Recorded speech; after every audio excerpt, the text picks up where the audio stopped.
વાવેતર કરવાની પોઝિશન અમારામાં છે નહીં. તમારે નુકસાન જુઓ, આ નુકસાન ખેડૂતોનું નુકસાન જુઓ તમે, ખેડૂતોનું નુકસાન જુઓ તમે. આ ખેડૂતોનું નુકસાન જુઓ, આ ખેડૂતો આમાં નુકસાનમાં જુઓ, આમાં કાંઈ એટલે કોઈ જાતનું 50% ઉગી ગયું છે અને 50% ડેમેજ થઈ ગયેલું છે.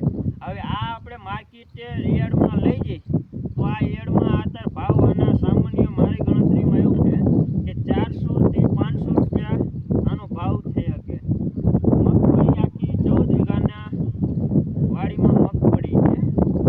આ મગફળીની હાલત જો, આ બધી 14 વીઘાની મગફળીમાં કાંઈ એટલે કોઈ જાતનું કાંઈ લેવાનું કે કાંઈ છે નહીં.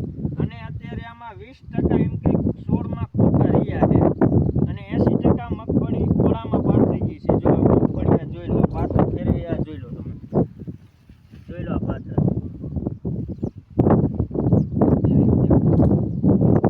આ મગફળી આ બધી તમે જોઈ લો.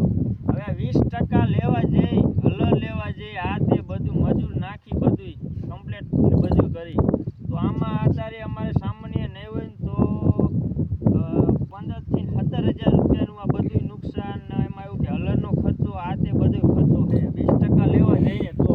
અને જે આ હેઠા પડેલી મગફળીની આ બધું અમે લેવા જઈએ ને, આ મગફળી હેઠી પડેલી મજૂર દાળિયા ટુકડીઓ નાખી તો આમાં સામાન્ય ખર્ચો ગણી તો આમાં 80,000 ખાલી મજૂર થાય. હવે એટલી મજૂર દાળિયા એ લઈ જાય તો અમારી વાહે ખેડૂતમાં રહે શું? હું એમ કહું છું વહેલી તકે સહાય ખેડૂતને બધાને આપે અને વહેલી તકે શિયાળામાં વાવેતર થાય કરો. જો વહેલી તકે સહાય નહીં આવે તો ખેડૂતોને એવી પોઝિશન થઈ ગઈ છે કે નુકસાન એવી જાજી છે એટલે ખેડૂતોને જે ખર્ચો જે પૈસા હતા એ બધું મગફળીમાં નાખી દીધેલું છે અને હવે ખર્ચો બમણો થઈ ગયો છે.